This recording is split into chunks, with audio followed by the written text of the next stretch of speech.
What's up, guys? It's TB. We're talking about episode 66 this week, My Hero Academia Season 4. And for a majority of this episode, we're going to be focusing just on Midoriya and Night Eye. It's pretty much it. A couple other important stuff happened this episode, but not too many. It's mainly just exactly what I just said. It's really just the confrontation between Midoriya and Night Eye is very important.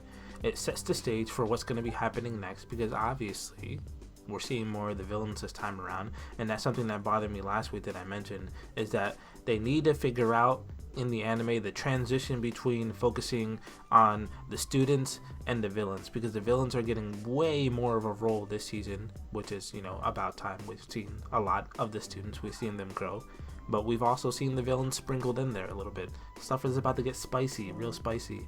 Before the very beginning of the episode, though, they have sort of a recap. And the recap is something very interesting. Midoriya's like, I've done this before with Gran Torino, but this is going to be different because he has his license now. He has his license, his provisional license, so he could be a hero. And one of the important things is, like, he said that he fought Stain, right? He fought Stain, but when he fought Stain, he didn't have his license, so he was using his quirk illegally.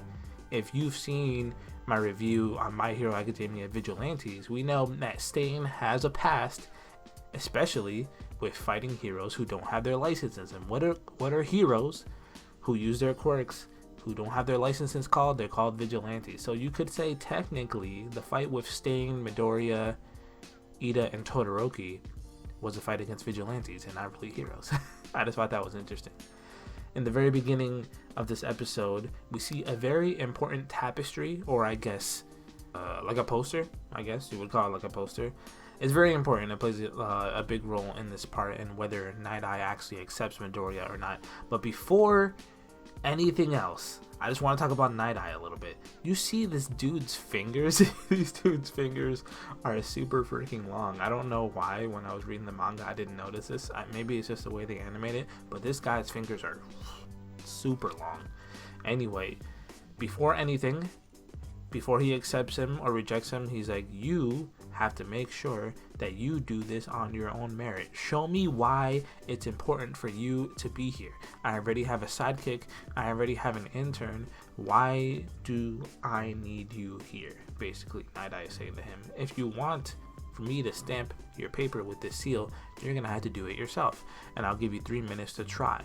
And then he tells Bubble Girl and Muriel to leave the room, basically saying, things are about to get real. I'm about to test this dude, and you can't be here for it. Midoriya's like, I'm gonna do this no matter what. Let's get it. Let's get into this. And Nada is like, no, you don't have no idea what's happening because you think that you'll be able to overcome the situation, and you can't because of his foresight. And I feel like this is one of the most broken quirks until we get to see it later in the series. How are you supposed to fight someone who's supposed to know something that's going to happen the next minute, the next second, the next hour? But obviously, like any other quirk, there's sort of things that need to happen before he's able to use him. He's supposed to touch you and look at you straight in the face, look at you in the eye. It's interesting how his quirk works. Everybody who has a really powerful quirk usually needs to have some sort of condition that's meant for this.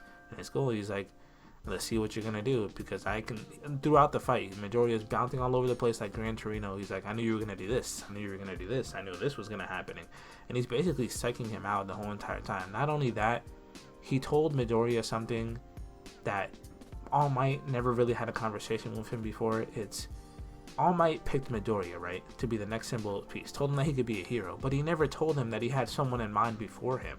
So Midoriya had to struggle with that throughout the fight. Like, would Muriel be a better pick than me? Do I deserve to really have this power? And he comes to the conclusion that yes, All Might chose me for a reason, and then he sort of like reinvigorates himself.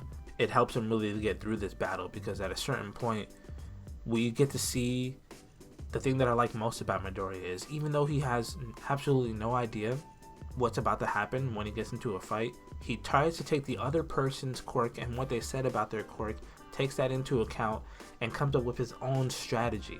there comes a certain point where Midoriya is like, you told me that you could see the future and everything leading up to the future, but if I throw these papers all over the place, will you still be able to tell what's happening? Because even though you're depending on your quirk to tell you what's happening, what you can physically see is different than what your quirk is telling you. Even if your quirk told you that I was going to throw these papers, will you be able to tell where I'm coming from when I throw these papers? Which is great. It's him using his brain, him using, everything that he's learned to his advantage. His speed, his power, his ability to think on his feet and make sure, that he's doing the best that he could possibly do in this situation. Even though all of that is great, it doesn't really help him because at the end, he still isn't able to get the seal from Night Eye. But something that Night Eye does notice, which is coming back to that poster that we saw before, that for some reason I couldn't even think to what to call it, because he calls it a tapestry, but who calls them? It's a poster. Night Eye realizes that after all of Midoriya's efforts, the reason why he wasn't able to move exactly how he wanted to move is because he was avoiding all of the posters in his room. There's that one poster, yes, but there was a couple other posters too, and it was like, oh, you were able to move this way and come up with this strategy and do this and that while avoiding this. And he didn't really laugh, but he kind of chuckles a little bit. He's like, oh, yeah, this kid's not so bad. I feel like Midoriya is the only one who could have accomplished something like this because he is a fan just like Night Eye is a fan of All Might, big fan. So in the end, Night Eye begrudgingly actually does allow Midoriya to join his work study, but at the end he's like, the reason why I want you to be here is because I want you to see through your experience with being with the pros that the quirk should have gone to someone else. It shouldn't have gone to you. And obviously Midoriya, doesn't like hearing that. But he admitted that from the moment that Mirio actually told Night Eye about Midoriya that he was going to take him in, if only to show him that, even if he already has the quirk, there's nothing he can do about it. All Might already made his decision that is what it is. So he got in, which is great. After that, they go back to the students for a little bit to see, what's going on with them. They congratulate Midoriya. Everything is cool. This is the two other pieces of information that I feel like really important in this episode. You just got to really pay attention to see them, because some people will skip over it like it's not really that big of a deal.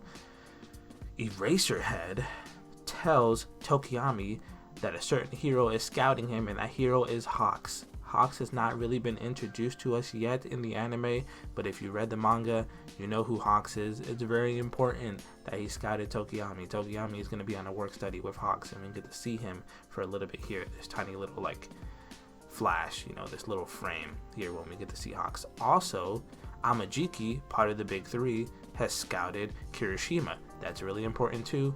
And Hado, the other person, a part of the big three, has scouted Sue and Ochako. Yeah. So I feel like those are really important. Could we see the big three now? Mirio is with Midoriya.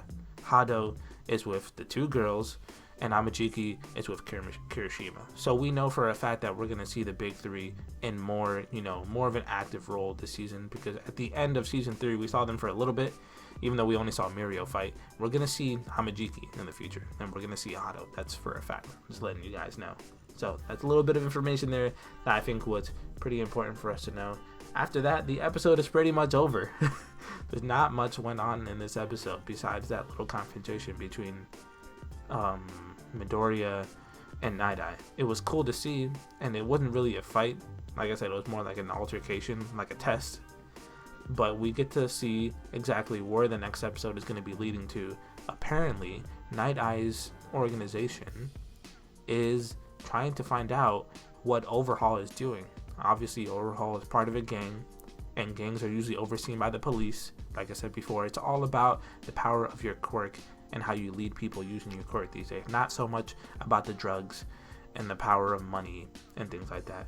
But he's making moves, and people are paying attention to him, and they're like, we want to make sure that we check him out, see what he's doing, but don't let him know that we're checking him out.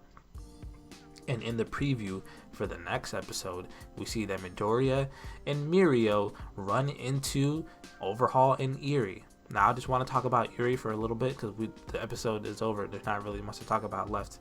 I want to talk about Eri. Not too many people know who she is quite yet, if you're anime only watchers, but she's really important to the overall story. Incredibly important.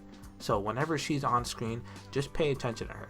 Pay attention to her and pay attention to what people say about her. Very important. We see her in the intro and we see her in the outro. The outro is all about her. The outro is basically her. It's her in different situations.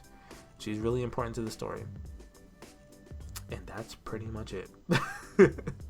It kind of sucks when I feel like I don't have much to add to what's going on in an episode, especially since I did read the manga, because I don't want to spoil anything for anybody. But this episode, it was good. There just wasn't a lot going on. That's all. It's kind of hard sometimes to say whether an episode was good or bad when there wasn't too much to judge, about the episode. But the introduction and I was cool. And getting in Midoriya sort of having to struggle with, is he worthy of having this quirk or not, is going to be something cool to see in the future. We see a couple flashes of All Might throughout this episode, and he seems like sort of pragmatic. Like, he seems a little bit like worrisome. He's not really sure how to deal with this situation with his predecessor, his disciple, talking to his ex-sidekick, you know what I mean? He's not sure really how to feel about it. And obviously, I don't think All Might had any sort of, misgivings about choosing Midoriya. But he never had to deal with anyone else's criticism on his choice. Maybe he might have to in the future. Obviously, Midoriya has to because he's the one with the power, right? And he has a lot of pressure on him. Every single person, I feel like, from now on going into the future, who knows the relationship between All Might and Midoriya is gonna be basically judging them, being like, you're supposed to be the next single piece, so do your job right. Yeah, that's it. Thank you guys for watching this review. Appreciate it. Some more stuff is coming out in the future, so please look out, and I'll see you next week for episode 67. Peace.